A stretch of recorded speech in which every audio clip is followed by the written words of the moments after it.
Quando voltar a primavera. Capítulo 7. A entrevista. Pairavam no ar balsâmico da noite as dúlcidas vibrações da mensagem há pouco enunciada. Pelas mentes em renovação eram repassadas as lições como cantinela sublime que deveria impregnar indelevelmente aqueles espíritos sequiosos de luz. O rabi estivera emoldurado de estranha, fascinante claridade que se irradiava em suaves tons e penetrava os sentimentos, iluminando por dentro. O velário da noite, em silêncio, acompanhava as onomatopeias da natureza, respirando ruídos e entoando hinos de hipérboles sublimes. Era primavera em Israel. A própria florescência do campo tornara-se inconfundível moldura para o cantor divino. Podia-se asseverar que as balizas do reino de Deus se ampliavam e já intercambiavam os dois mundos através da ponte invisível e poderosa do amor. A entrevista fora programada desde as vésperas. Não se tratava de uma pessoa qualquer. Aquela personagem respeitável transitava pela humilde Galileia e, após ouvir variados sobre ele, resolveu-se por dialogar com o profeta peregrino. Os pescadores simples sentiam-se honrados com a deferência do homem ilustre que se dignara ouvir Jesus. Naturalmente, não se prontificara a ir à praça do mercado ou à praia romântica onde ele falava. Preferiram um diálogo discreto, considerando a posição relevante que desfrutava. Àqueles dias, o país era um covil de lobos ambiciosos que se entredevoravam. Por isso, admirava a coragem do Galileu em profligrar a lei e sustentar o poema do amor, enquanto a usura e a ambição disputavam até os despojos dos vencidos. Fora então concertado o encontro através da intercessão de terceiros. Havia na casa de Simão a expectativa de festa, uma ansiedade de júbilo.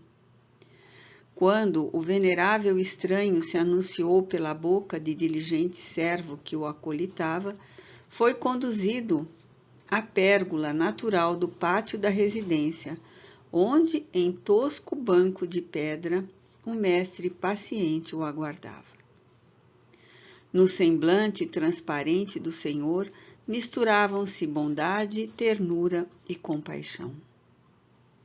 Era esta a forma habitual como ele sempre atendia às necessidades, às aflições das massas, dos homens. Senhor, exclamou o velho pescador visivelmente emocionado. Aqui se encontra o fariseu Jocaba ben Mordecai, que nos escutou referências à tua palavra e, interessado pela construção do mundo novo, honra nossa casa. O visitante ilustre, habituado ao formalismo inoperante, curvou-se em atitude de respeito e, quando ergueu a cabeça, deparou com os tranquilos olhos de Jesus que o penetravam docemente, qual traduzissem a inocência de uma criança confiante. Desacostumado à pureza, Mordecai estremeceu levemente e, iniciando a entrevista, completou a apresentação. De fato, descendo da nobre casta dos fariseus, e entreguei toda a minha vida à lei, à preservação das tradições do povo eleito, aos costumes da nossa raça. Não posso, porém, negar que os postulados dessa mensagem nova de que vos fazeis portador fascinam minha alma no corpo envelhecido e experiente. Relanceou o olhar e percebeu o brilho da face de Simão deslumbrado na sua simplicidade ingênua. Estimulado pela emoção do velho pescador, prosseguiu. Meu nome está em jogo. Do altar honroso de Jerusalém, desço ao poviléu através de vós. Creio no amor e confio na misericórdia. Tenho o peito túmido de glórias e anelo pelo paraíso depois das sombras do sepulcro. Uma força inexplicável trouxe-me até aqui, e ouso dizer que confio em vós. A autoridade da Torá dá-me forças. No entanto, o amor e a ternura que pregais dilatam esperanças, renovam a vida e abrem horizontes aos que permanecem ao rés do chão no charco da ignorância. Não pude resistir a este momento, nem sopitar o desejo de conhecer-vos. Possuo bens e pretendo colocá-los a vossas ordens. Anelo estar do vosso lado, porém gostaria de permanecer anônimo, a fim de que não corra riscos desnecessários. Compreendeis? Silenciou, enquanto Jesus o contemplava sereno. Como o intervalo se fizesse demasiado longo, Simão interrogou: Que dizeis, Senhor, diante de tão nobre e respeitável oferta? Que o Pai é o magnânimo doador de todos os bens, sem imposição de qualquer natureza, nem receio algum. Deus, porém, nos oferece a sua ajuda através de outros homens, e o Senhor, Mordecai, é o enviado providencial para a vossa obra, não vos parece? O mestre espraiou os olhos pela noite em festa e, apontando o zimbório, coruscante de astros, respondeu gentil. O reino de Deus, Simão, se estabelece no coração como no infinito se emolduram os astros perto e longe. Quando tal ocorre, ninguém o vê de pronto, porque não oferece paisagem exterior. O homem renovado, porém, o sabe.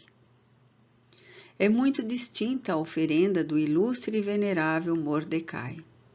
Mas o Pai, através de mim, está chamando aqueles que não têm um nome a perder, nem uma posição de destaque a oscilar. São expressivos e valiosos os bens e tesouros que esparzem esperança e conforto, diminuem a dor e renovam a alegria de viver.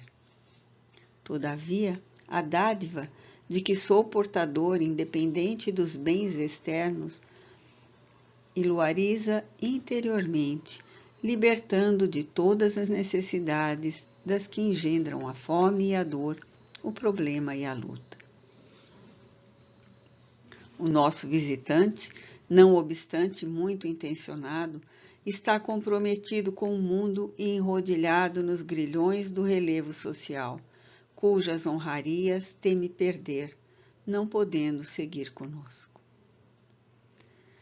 Sob o balbúcio das ondas, o mestre afastou-se delicadamente, enquanto Pedro, encabulado ante o espanto da autoridade israelita em descontrole pela revolta que dele se apossou, tentava acalmá-lo.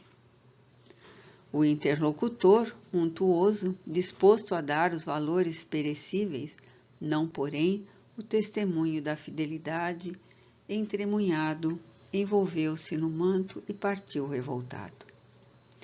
Logo depois, o discípulo amargurado acercou-se do amigo divino e, sem poder ocultar o próprio desapontamento, interrogou: Não dizeis estar convocando trabalhadores para a boa nova? Por que atitude para com o venerável candidato que nos poderia defender perante as altas cortes? Trabalhadores sim, Pedro, retrucou o mestre sem enfado ou mágoa. Nunca, porém, negociadores dos divinos favores.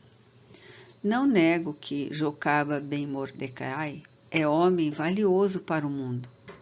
Convém, todavia, não esquecer que todos os valores provêm do Pai e que a mais alta corte que existe é aquela cuja autoridade se origina do alto, cujos decretos se manifestam pela consciência de cada um. Não te entristeças, portanto. Chegará o dia em que o Evangelho penetrará os lares com a pureza sublime da verdade. Os homens se reunirão em família, na intimidade da oração e do diálogo feliz, sem que se faça necessário negociar com os dominadores transitórios da terra que conquistaram o mundo, e após os gozos, ante o túmulo que se lhe abre invencível, apressam-se por conquistar, em negócios enganosos, um posto de honra no reino de justiça e paz. Para tal cometimento, legiões de trabalhadores invisíveis operarão em meu nome infatigavelmente. Não tenhamos pressa. A obra do amor é lenta, sem embargo, segura. Ao longe, oscilavam as ânsias dos astros embaladas de luz.